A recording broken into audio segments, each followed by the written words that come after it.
And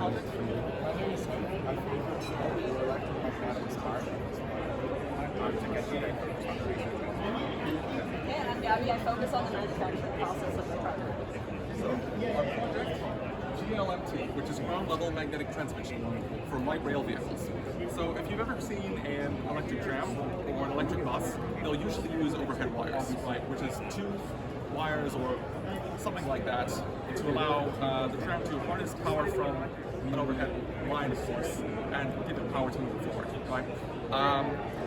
Those are not, you can't use those in certain situations. If you have a truck coming along, right, and the truck is too big, that could cause a safety hazard, right? Some idiot with a pole could cause a safety hazard, right? All kinds of stuff can cause safety hazards with that. Also, it doesn't look very good, right? So, in France and in Europe, they've developed a system called GLPS, which is a ground level power supply. So essentially what they have is they have plates on the ground, conductor plates on the ground, which are energized, and there's a potential difference across them of about 750 volts. They disable the sections that the tram is over. The tram, as it travels over these tracks, the sections on the ground, they come on, and they allow the tram to use the power across those plates to move forward. So unfortunately, there is a serious safety risk in that if one of the relays or if one of the switching boxes fails on those systems, then you're just going to have a 750 volts out open on the ground, right? And that could be a serious safety problem. Additionally, these systems can't run in the rain because the rain will cause a shortage in the plates. So the system that we've devised is GLMT, ground level magnetic transmission. So instead of using traditional ground plates to transfer electricity, magnetic transmission. First of all, before everything, I would like to thank Coils underneath, right? I don't know if you can see this. And we have a cart which also has coils underneath and some contacts here. And also, you can see there's contacts separately. They were meant to turn on the model here. what I found today is all the students who are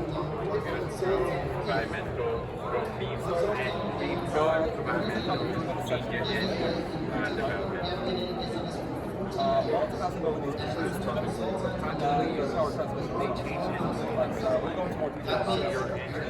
For now, I just want to highlight a few things about the design. So we have our initial sketches here. It's an initial blueprint that I sketched out a few weeks ago. This shows there's a circuit diagram. So the idea of that is we're just trying to aim for safety. This ferrite is only magnetically conductive and not electrically conductive. You can touch this. Right? You can touch it if any kind of failure happens, if all things fail. If the relays fail, if it doesn't matter what happens, it's impossible to that is what we were going for. Right? Additionally, it's not as unsightly as those wires. And there are other benefits as well. It can run in the rain because the magnets are not affected by the rain. I think I'll pass it on to talk about it. So here we have the primary coils on the bottom. They will be underground. So the only part that will be exposed will be the contact areas for ferrite. Ferrite rods were used to create magnetic loops as they conduct the magnetic field efficiently, allowing it to be linked to the secondary coil that we have here in our cart and the real scale model in our tram. In the tram, the real scale model, it would be totally closed off, so you couldn't touch it in the electric unit. The only external part outside would also be the contact. And when the exact position when the maximum power transfer occurs is when both coils are directly one above the other. When they separate, we can visualize that the power transfer is not as strong. In our model, this occurs because the voltage is less, but in a real scale model with more power, there will still be power delivery to the system. One thing that we could use to counteract this efficiency problem is that at the moment of maximum transfer, we should transfer more energy than necessary at any given moment. And then this energy could be stored in components such as capacitors or batteries to release it over time. For a lot of interesting projects that and we align these sections in such a way that the magnetic field renewable energy rotates in for different generating power directions so that they can link with each other. And so we wire with separate polarities to create a stronger field, make the power transmission more efficient. This is all 3D printed. Just a fuse, just in case for safety. We use two wires in parallel because each of these cannot handle so much heat and so much current. And this is the norm in which we power our circuit. Now I'm going to hand over to Takashi, who is going to explain the possible applications.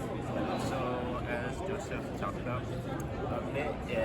this operates in conditions that other systems wouldn't be able to, like in rain or snow. And also because it doesn't have overhead rails, this can be used in much more dangerous situations where weather wouldn't, such as big crowded areas or high flood risk areas, such as southern BC or coastal cities. So, the idea is to market it kind of towards where other systems wouldn't be able to operate. I'll pass it on to Gabby. Just explain how we made this So, one of the first issues that we had were trying to figure out how to cut this ferrite. It is actually pretty strong. I personally joined It's pretty tough, BCIT but as a it's co-op extremely student brittle. 2 years So ago. I had to. I was a PhD student at the time. So I had to actually And use then the in the Dremel middle in of my my co-op, I diamond was disc to offered get the this full-time cut. position. I actually and I first started accepted off with that. a lathe. Didn't work. So I used I got a Dremel. I cut them around, and then I had that's to. a similar story what you do is for score a it, and lot then of you take it and you employees snap in it, and that's the way you get a clean cut. I'm happy to I also answer modeled all any the of 3D your printing that you see questions. here. I made it all in Fusion 360, and then I transferred them over to a system that I convert this into G code for my 3D printer. We have Thanks for listening. my 3D printer at school currently, so I was able to actually work on this remotely. So I worked to model something 3D, turn it into code, send it off to print. So, and within the time that we were waiting for that to print, I would model the next part, or I would be cutting the ferrite rods. So with this, we actually end up getting the supplies for our system within a week ago.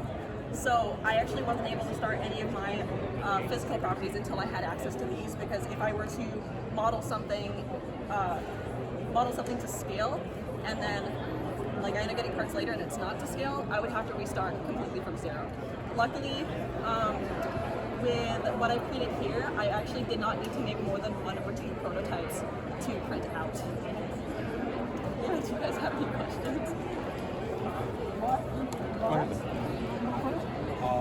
Yeah. So a nice system. You guys are proposing that this would replace some other forms of transportation that already exist. So, do you guys have any idea what it would take in terms of maybe costs to like set up infrastructures for something like this? So It doesn't make cost value. We don't know, but we do know that it would be more expensive than the ground level power supply system, which has much electric conductors. Deferred conduction. Yeah, it would be more expensive than that, but it would be less expensive than linear induction, which is what this contract uses. Do you have an idea about efficiency of sort of magnetic versus electrical? We get at least 50% efficiency. We can scale this to up to 80%, or roughly, depending on our configuration of number of turns in each coil, and also the distance of the circumference of the magnetic loop. So if we had more turns in each coils, each of the coils inductance would be greater, and we would be able to achieve more efficiency. Because what we have here is a concept similar to a transformer. So depending on the requirements for powering the motor, we can adjust the ratio of turns in each of the couplings to achieve desirable power output. The wires get really hot. That's why we have a fan here. In the real model, because they would be underground and the diameter of the wire cross-section would be greater, then they would be able to support a higher current and also higher temperatures and greater efficiency. One of the problems we faced when building this was due to the fact that we had to build it at this scale. In a larger scale, like Henry said, we'd be able to put more turns and have a thicker cross-section on the cable, which the only reason why we have to use a fan is because the small cross-section makes it heat up faster. And how much energy can be transferred? So how do you see this as a usable system? How quickly does it get transferred? How much can be transferred? Or is this something that's going to need to be continuous so that the vehicle runs constantly? There are two options for this, right? There's one option where you just have a track that is completely composed of this, and you just have a tram which is running, or another light railway vehicle which is running on top of it, similar to how the SkyTrain has a linear induction throughout the entire system. Another possible implementation is you could have batteries on board the tram and have this system at stops to magnetically charge it while it's waiting for passengers to come. This is best fit for applications where you have a high throughput of trams and the track sections don't have to be too long, such as in an airport or in a shopping mall or other high populated or indoor areas as well. And regarding how fast the energy gets transferred, it's the same as having a conductive rail. It's just a question of efficiency. It's continuous. Yeah, so here again it's transferred instantaneously, but it's just a matter of efficiency. Any questions? The wireless power transfer model you showed here is really no different from cordless electric brush, right? Tooth The brush. concept is similar, yes. In real world, there are two parts of the equation. One is, of course, transfer the power. The other one is driving the train using a motor, right? Oftentimes, those two systems are designed 2 into 1, coupled. Are you guys considering the other one, the propulsion factor in your design? Linear induction motors? That's a linear induction motor. We were thinking about linear induction motors. The reason why we proposed the system is because linear induction motors tend to only be fit for use when you also have those parallel conductors. When you have the parallel conductors, like the SkyTrain does, the motor itself is on the train and it uses a specialized track. Right? So we still have to transfer the power to the train, which means that we still have to have this. So this gets around using the conductors. We could propel it with linear induction motors as well. I'm not sure how practical it would be, but this is a power transfer system. The train needs power regardless. The way in which we still through the motors, but the motors get their power From the battery or onboard battery. But the power is delivered through the system, and then So you will have the position, and the segment is being powered, the motor, get the power, right? So, yeah, the next section, there's no power transfer, so it will stop a little bit, right? yes, power increases. If we can get enough power here, which is possible. Right. You rely on your initial. You will keep going until you reach the next powering sector. Yeah. So be a little bit of position in the speed. Understand. Depending on the speed,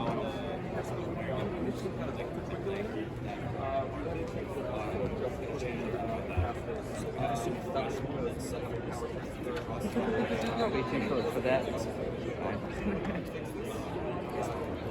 by building it to scale. Full scale and partially be able to get more turns. And we would also be able to increase the magnetic coupling coefficient, which is the main limiter right here. One way we thought of doing that is we could these are not really brushes because they don't contact, but we could make just brushes by putting wheels on them. Wheels that are magnetically, they have magnetic. It's not about being wireless, it's about being safe. The idea is that we're still using magnetism, and regardless of what happens, these tracks will be safe. And then CP's flexing his arm instead of giving that tension. So this is what we use to pretty much try and get this to there's sensors in here that can decide on it. And then we have our sticker right here. Same houses, because they don't want electrified rails in the middle of the area, so we make this possible light rail systems in these kinds of areas.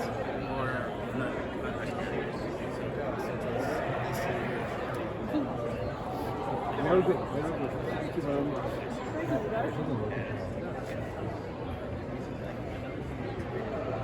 If I can stress the previous question, the reason why we consider it like this was so that it can be used in situations like in plazas or parks or other situations where there's a lot of foot traffic, right? Such as on beachfronts or on elsewhere on the coastline, in cities, in parks. The idea is that we want a system that we can put in places that have lots of scenery that you don't want to disrupt with cables, that have lots of foot traffic that you don't want to put at risk. And this is how we do it.